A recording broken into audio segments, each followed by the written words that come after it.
CCN Noticias. Comunicando verdad y esperanza. El informativo de la Comisión de Conciliación Nacional. Hola, bienvenidos a una nueva emisión de este espacio informativo de la Comisión de Conciliación Nacional.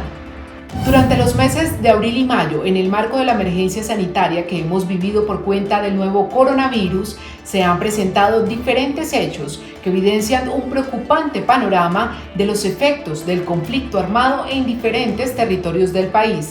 Este es el caso de la continuidad de las acciones de reclutamiento, utilización y asesinatos a menores de edad por parte de grupos al margen de la ley. Según un balance de monitoreo presentado el 13 de mayo por la Coalición contra la Vinculación de Niños, Niñas y Jóvenes al Conflicto Armado en Colombia, en los primeros 5 meses del 2020, 128 niños, niñas y adolescentes fueron reclutados o vinculados a grupos armados, cifra que respecto al 2019 aumentó en un 113% a pesar de la cuarentena que se vive en el país. Los departamentos con más casos de niños y niñas afectados son Chocó, Nariño, Cauca, Valle del Cauca y Antioquia. Recordemos que precisamente el mes pasado conocimos los dolorosos casos de homicidios de 3 niñas en áreas rurales de los municipios de Suárez y Mercaderes en el Cauca. Caterine, Daniela y María Fernanda, de 9 meses, 5 años y 15 años respectivamente, situación que el recién nombrado arzobispo de Bogotá y primado de Colombia, Monseñor Luis José Rueda, lamentó profundamente a través de un sentido comunicado. Por su parte, Monseñor Elkin Álvarez, secretario general de la Conferencia Episcopal, se ha referido al respecto. Clamamos para que los niños, niñas y adolescentes no sigan siendo vinculados a la guerra y a la violencia. Es un clamor enfático. Los menores de edad no deben ponerse al servicio de la guerra.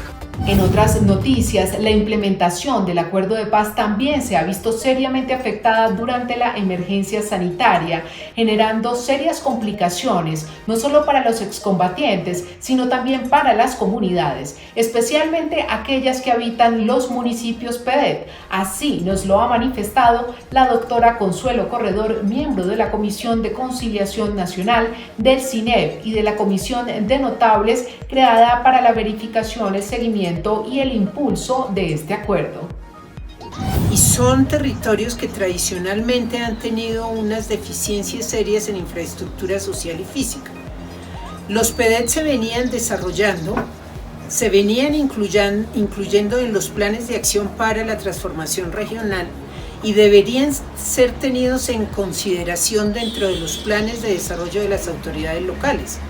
Pero en este momento de confinamiento, todos esos procesos se interrumpen, se ven afectados y, por ejemplo, presupuestalmente tienen unas consecuencias sumamente serias, porque todas las autoridades locales y regionales están reasignando presupuesto para que con sus escasos recursos le puedan dar atención a enfrentar y mitigar la pandemia, de tal manera que las consecuencias se van a sentir. En los excombatientes, pensemos que hay cerca de 9.500 excombatientes que ya no están en los CTCR, sino que están en nuevos grupos de reagrupamiento. Estas personas difícilmente van a poder tener acceso a los subsidios del Estado porque están dispersos en todas estas regiones. Ese es otro efecto que es preocupante, a lo cual se suma la situación de excombatientes que continúan privados de la libertad. Este es el momento en que todavía varios de ellos se encuentran en las cárceles. Sabemos cuál es la situación sanitaria de las cárceles y los problemas que tenemos en la población carcelaria. Es muy importante que se haga un plan de choque frente a esta situación, particularmente en los municipios PEDET, porque rápidamente no solamente se tiene que mitigar la pandemia, tenemos que pensar en recuperar la seguridad alimentaria, tenemos que pensar en proveer saneamiento básico y agua potable y poder estructurar unas estrategias para que rápidamente, en el menor tiempo posible, se pueda activar nuevamente el circuito de generación de ingresos y estas personas poco a poco puedan recobrar su calidad de vida. Organizaciones sociales y obispos de diferentes regiones del Pacífico colombiano han denunciado una grave intensificación del conflicto armado durante los últimos 2 meses en sus territorios, con dinámicas que afectan especialmente a las comunidades étnicas. Al parecer, el abandono estatal continúa siendo una realidad presente, situación que no solo agrava la emergencia sanitaria causada por la pandemia, que de por sí ya afrontan en condiciones precarias, sino que además desata una grave emergencia humanitaria. Esto ha llevado a que el Pacífico hoy esté sumido en una profunda crisis humanitaria, social y política. Múltiples confrontaciones armadas se vienen dando en los territorios, múltiples secuestros, pero sobre todo una cantidad de reclutamiento de menores de edad en nuestra región. Múltiples combates, múltiples confinamientos. Hoy Bojayá, por ejemplo, cuenta con más de 7.000 personas, casi 2 años en confinamiento. Guapi, una zona de campo de batalla, se convirtió. Tumaco, Buenaventura, la región del Baudó, vemos como múltiples videos nos muestran los desplazamientos de nuestras comunidades indígenas.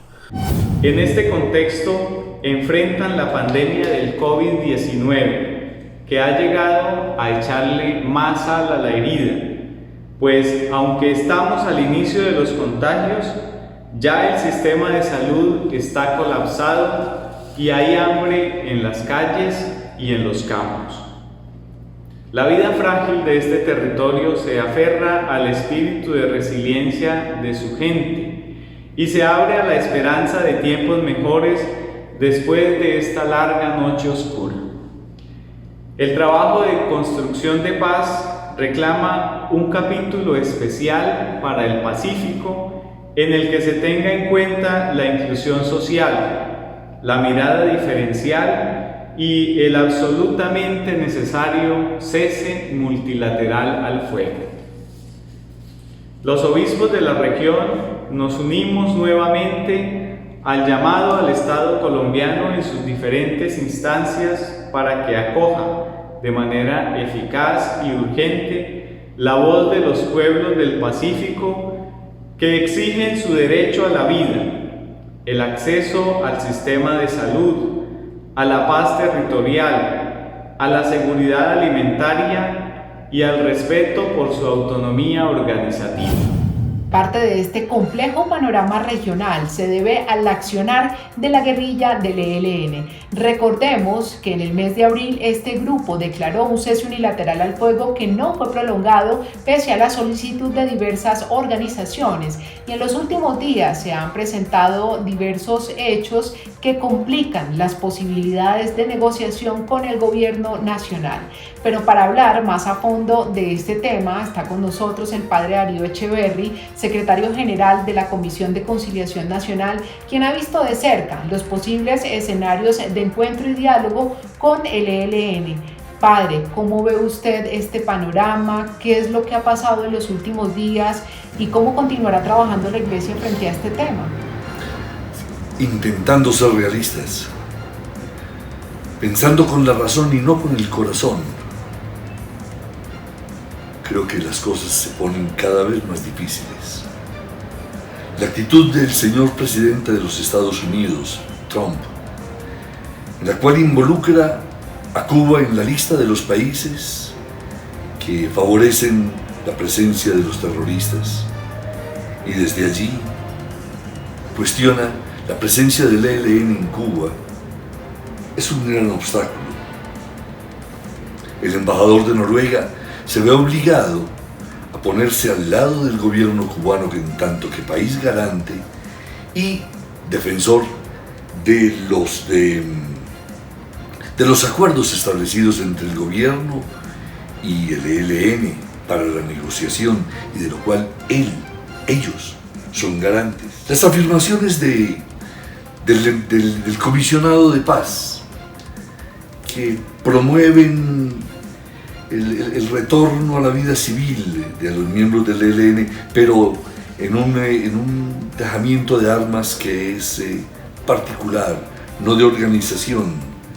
Y esa afirmación de que no se trata de un acuerdo de paz, sino una medida política.